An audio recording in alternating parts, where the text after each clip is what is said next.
Welcome back guys to our YouTube channel Digital Taiyari. मेरा नाम है चेतन पारिक। आर.एस. अग्रवाल की हिंदी वाली बुक सॉल्व कर रहे थे। हमारा चैप्टर चल रहा है एवरेज। ठीक है, एक पार्ट आ चुका है, पार्ट नंबर 2 हम शुरू कर रहे हैं। तो क्या है इस पार्ट का पहला सवाल? तो पहला सवाल है, देखो, 5 संख्याओं का औसत 10 है, तो कौन सी संख्या जोड़ी जाए कि औसत 12 हो जाए? ठीक है, 5 संख्याओं का औसत 10 दे रखा है, आपको ये कह रहा है कि ये कौन सी संख्या और डालें ताकि औसत जो है ना, अब सारी संख्याओं का 12 हो जाए। इस सवाल को अगर कन्वेंशनल तरीके से करें तो बहुत आसानी से आप एक्स वगैरह मान के कर सकते हैं। लेकिन देखो, अगर इसको बिना एक्स करना चाहो आसानी से, बिल्कुल कम स्टेप्स के अंदर, तो यहाँ पे आप इसको इस प्रकार से समझो कि मान लो 5 लड़के हैं और पांचों का पास कुछ पेंसिल्स है। ठीक है, 5 लड़के हैं, पांचों के पास कुछ पेंसिल्स है। उन सारी पेंसिलों का जो औसत आ रहा है ना, वो 10 आ रहा है। कहने का मतलब ये हुआ कि मान लो ये 5 आदमी मैंने बनाए। ठीक है, औसत 10 का मतलब होता है कि हर एक के पास 10-10 पेंसिलें पड़ी है। हर एक के पास 10-10 पेंसिलें पड़ी है, ये सवाल कह रहा है। सवाल आगे ये कह रहा है कि इसके अंदर एक और लड़का मेरे को डालना है। इसके अंदर एक और लड़का मेरे को डालना है जिसके पास भी कुछ पेंसिलें हैं।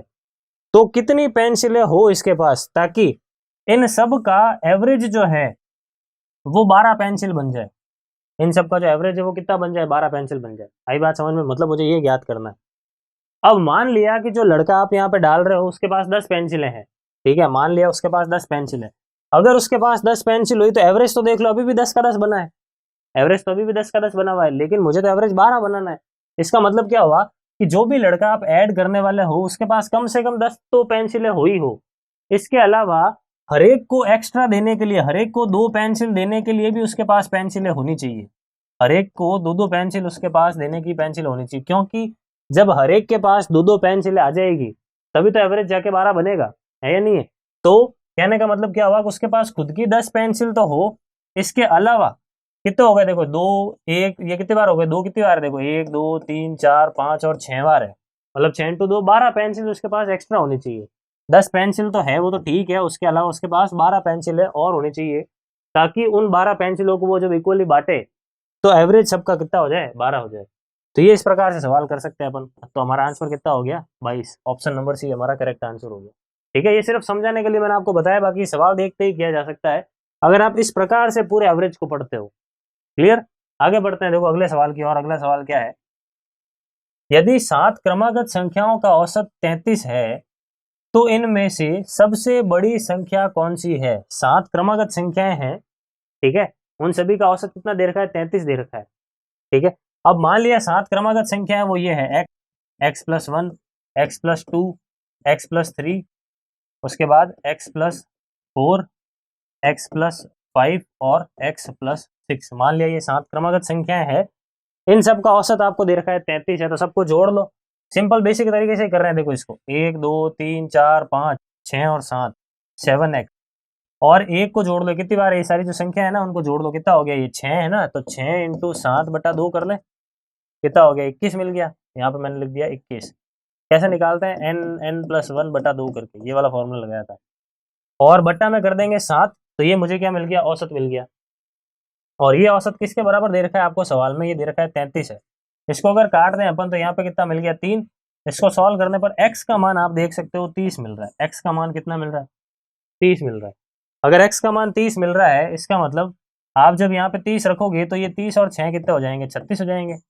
30 और 6 कितने हो जाएंगे? 36। सबसे बड़ी संख्या पूछी थी तो 36 हमारा क्या हो गया? Answer option number D. बिल्कुल देखो, बेसिक कन्वेंशन तरीके से बताया, कुछ भी नया नहीं किया इस। ठीक है, आगे बढ़ते हैं अगले सवाल की ओर। अगला सवाल क्या है? देखो, 4 क्रमागत सम संख्याओं का औसत 27 है, तो इनमें से सबसे बड़ी संख्या कौन सी है? ये कह रहा है कि 4 संख्याएं हैं, क्रमागत है और वो सम संख्याएं है, तो उन सभी का औसत क्या है? ये बिल्कुल पिछले सवाल की तरह ही, जो अभी अपन ने लास्ट वाला किया था उसमें क्रमागत संख्याएं थी, तो इसमें क्रमागत सम संख्याएं हैं। तो इसको आप कैसे कर सकते हो? या तो एक्स लेके करो जैसे अपने लास्ट वाला किया था, या फिर इसको ऑप्शन से भी कर सकते हो। पिछले सवाल को भी ऑप्शन से किया जा सकता था। ठीक है, जैसे मान लो सबसे बड़ी संख्या पूछी है, तो मान लिया मैंने सबसे बड़ी संख्या, जैसे मान लिया 32 है, मैंने ऐसे ही रैंडमली उठा लिया 32 है। इसके पहले क्या होगा? 30, इसके पहले क्या होगा? 28, और इसके पहले क्या होगा? 26। 4 संख्या बन गई क्रमागत सम। चेक कर लो कि क्या इन सभी का औसत 27 आ रहा है क्या? क्या इन सब का औसत 27 हो सकता है क्या? तो 27 औसत चेक करने के लिए देखो, मान लिया 27 औसत है। यहाँ पे इसके पास एक की कमी है, इसके पास एक ज्यादा है, इसके पास 3 ज्यादा है और इसके पास 5 ज्यादा है। ये इन दोनों ने अपनी कमियां पूरी कर ली, लेकिन अभी भी ये 8 एक्स्ट्रा पड़े हैं। जब 8 इन चारों में आप बांटोगे, 8 इन चारों में बांटोगे तो हर एक को कितना मिलेगा, 2 मिलेगा। 2 मिलेगा तो मतलब इन सब का एवरेज तो कितना आ गया, 29 आ गया। मतलब ये आंसर नहीं है। आई बात समझ में? आंसर कितना आ रहा है, 29 आ रहा है, मतलब ये नहीं है। 32 आप सबसे बड़ी संख्या ले रहे हो, फिर भी औसत 29 आ रहा है, इसका मतलब 36 भी आंसर नहीं हो सकता। ठीक है भाई, 32 के पर भी देखो औसत 29 निकल के आ रहा है, तो 36 पर तो ऑब्वियस सी बात है और भी बड़ा आएगा। मुझे तो 27 की तरफ जाना है, तो फिर मैं 30 लेकर चेक करता हूँ, देखो क्या हो रहा है। अगर मैं 30 लेता हूँ तो इधर कितना आएगा, 28, इधर कितना आएगा 26, और इधर कितना आएगा 24। इन सभी का औसत चेक करना है मुझे कि क्या औसत 27 है। मान लिया औसत 27 है। औसत 27 होने के लिए इसके पास 3 की कमी है, ठीक है, इसके पास 1 की कमी है, इसके पास 1 एक्स्ट्रा पड़ा और इसके पास 3 एक्स्ट्रा पड़ा है। ये एक्स्ट्रा वाला इसको दे देगा, दोनों का काम हो गया। ये एक्स्ट्रा वाला इसको दे देगा, दोनों का काम हो गया। मतलब सारी चीजें बराबर सेटल हो गई 27 से कंपेयर करने पर। ये बेस मेथड है, ये अपन ने पार्ट 1 नंबर 1 में भी डिस्कस किया था, बेस मेथड से एवरेज कैसे निकालते हैं। तो मैंने देखो फटाफट से इन चारों संख्याओं का औसत निकाल दिया। एक तरीका है फिर सबको जोड़ के 4 का भाग लगाओ। क्यों जोड़ना, क्यों करना, कैलकुलेशन क्यों बढ़ाना, तो इसलिए ये आसान तरीका रहेगा। तो हमारे पास देख लो कि जब मैंने सबसे बड़ी संख्या 30 लिया तो हमारा औसत 27 आ गया। मतलब हमारा आंसर क्या है, ऑप्शन नंबर बी। आई बात समझ में? तो इस तरीके से सवालों को सॉल्व करना है, स्मार्ट बनना है थोड़ा। आगे बढ़ते हैं अगले सवाल की ओर। अगला सवाल क्या कह रहा है देखो, सतत 5 विषम संख्याओं का औसत 95 है। अवरोही क्रम में चौथी संख्या कौन सी है, ये ज्ञात करना है। सबसे पहले तो 5 विषम संख्याओं का औसत आपको कितना दे रखा है, 95 दे रखा है। ठीक है, कितना दे रखा है, 95 दे रखा है। आपको अवरोही क्रम में चौथी संख्या कौन सी है ये फाइंड करना है। ठीक है, सबसे पहले तो कैसे करना है, चाहे आप ऑप्शन से करो चाहे एक्स मान के करो। इस सवाल को एक्स मान के कर लेते हैं, ऑप्शन से भी कर सकते हो, कोई प्रॉब्लम नहीं है। बिल्कुल सेम चीज है जैसा अपन ने लास्ट वाला किया था। इसमें अपन ऐसे करके देख लेते हैं नॉर्मल तरीके से। 5 विषम संख्या है ना, तो मान लिया पहली विषम संख्या एक्स है, तो अगली क्या होगी, एक्स प्लस 2 होगी। अगली क्या होगी, एक्स प्लस 4 होगी। और अगली क्या होगी, एक्स प्लस 6 हो जाएगी। कितनी हो गई, 4 संख्या है, एक और मान लेते हैं एक्स प्लस 8।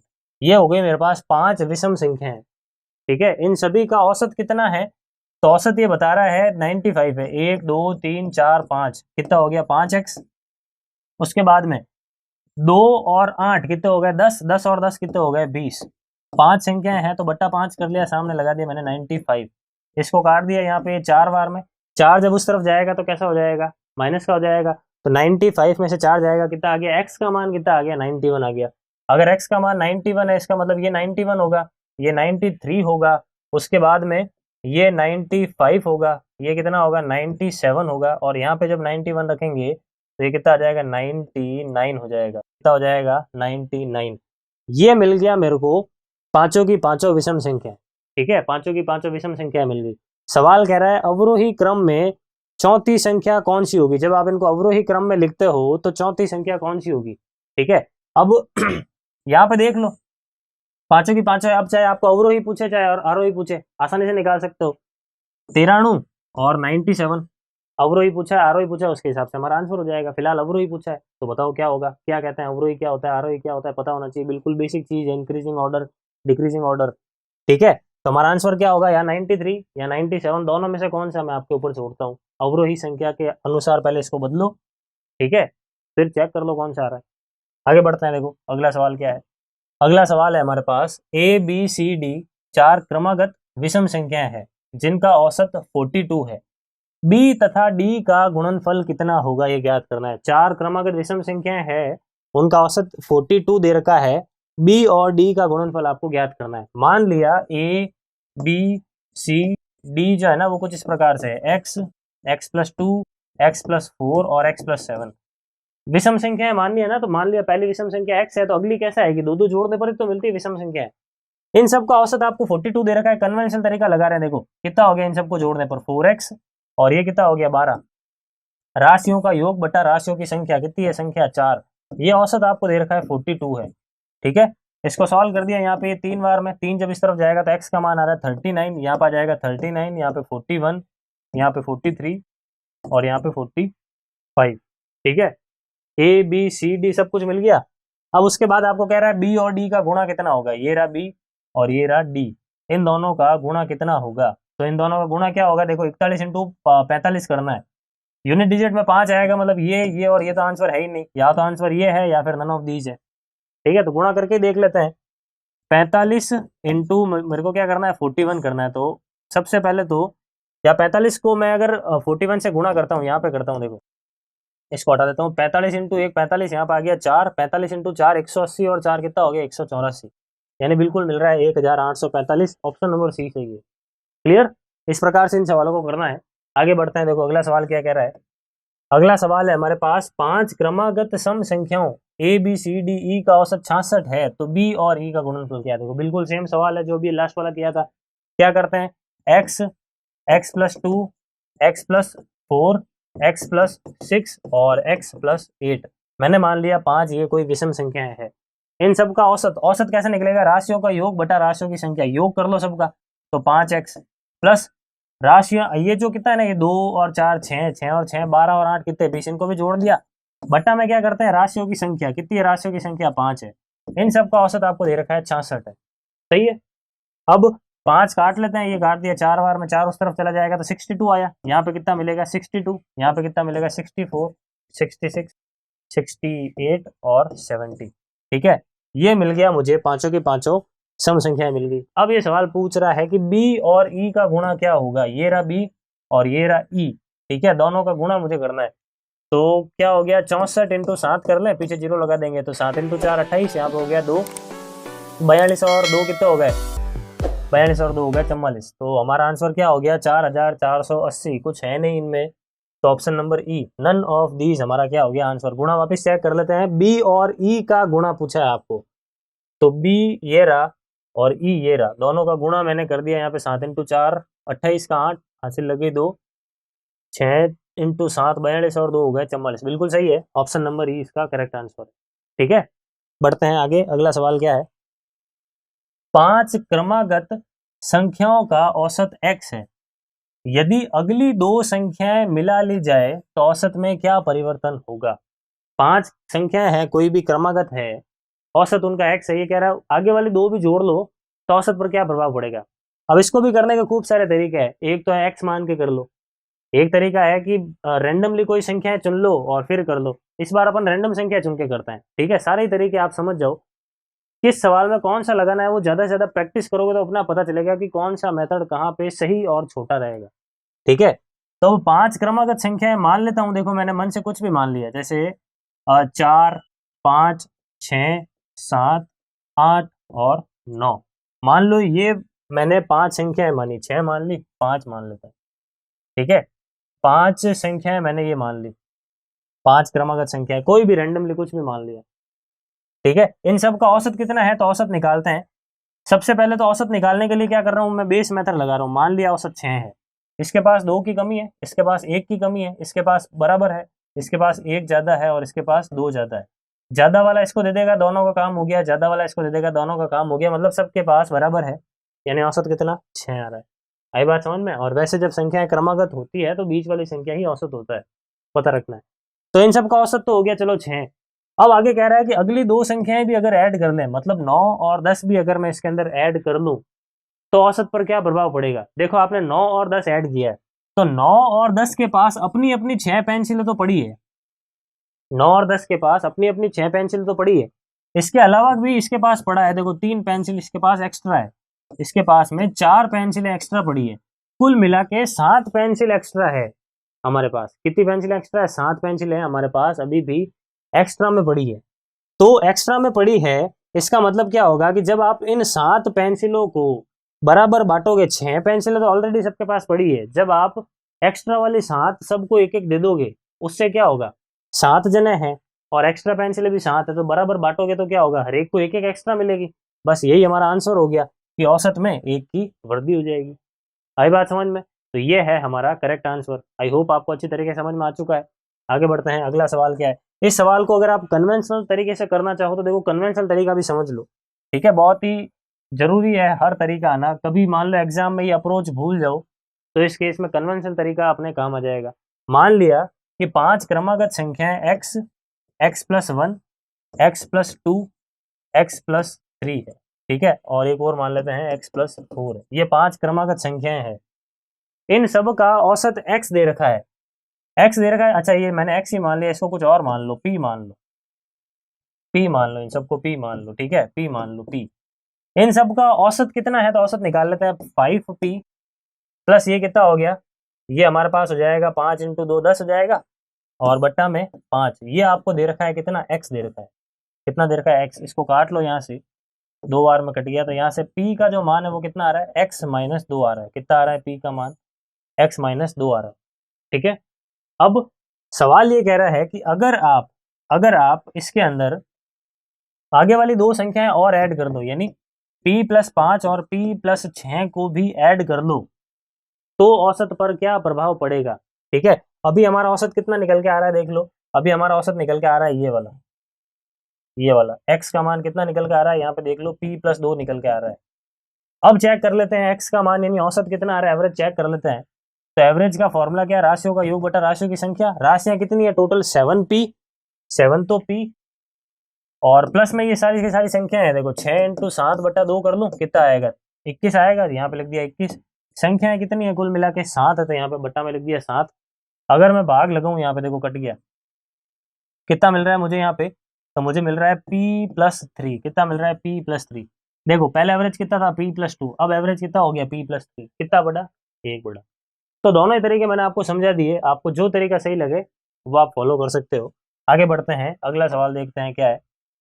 यदि m संख्याओं का औसत n स्क्वायर है तथा n संख्याओं का औसत m स्क्वायर है, तो m प्लस n संख्याओं का औसत क्या होगा।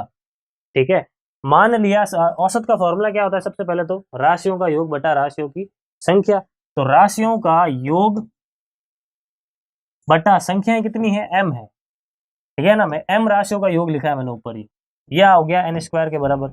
और सेकंड केस में योग, लेकिन किसका, इस बार n संख्याओं का योग। संख्या n है तो n का भाग लगा दिया, ये कितना दे रखा है, m स्क्वायर दे रखा है। सही है, आपको फाइंड करना है m प्लस n संख्याओं का योग। अगर आपको m प्लस n संख्याओं का योग औसत ज्ञात करना है तो आपको योग भी m प्लस n संख्याओं का रखना पड़ेगा, और बटा में क्या आएगा, m प्लस n जितनी संख्याएं हैं। योग निकालना है तो योग यहां से निकाल देंगे, देखो m संख्याओं का योग यहां से आ जाएगा, n संख्याओं का योग यहां से आ जाएगा, दोनों को जोड़ लेंगे तो m प्लस n संख्याओं का योग आ जाएगा। ठीक है, तो ये m जब उस तरफ जाएगा तो योग कितना निकला, n स्क्वायर m। जब ये n इस तरफ जाएगा तो योग कितना निकला, m स्क्वायर n। टोटल जोड़ देंगे तो योग की जगह लिख दूं मैं, क्या आ जाएगा, n square m plus m square n बटा m प्लस n। सही है, सही है, यहाँ तक आई होप अच्छी तरीके समझ में आ चुका है आपको। अब मैं क्या कर रहा हूँ, दोनों में m n कॉमन ले रहा हूँ। अगर मैं m n को कॉमन ले लूँ तो यहाँ से n चला गया, m चला गया, एक n बचेगा, यहाँ से एक m चला गया और n भी बाहर चला गया, और नीचे क्या है, n प्लस m है। n प्लस m से n प्लस m कट गया, क्या बचा, m n यानी ऑप्शन नंबर डी।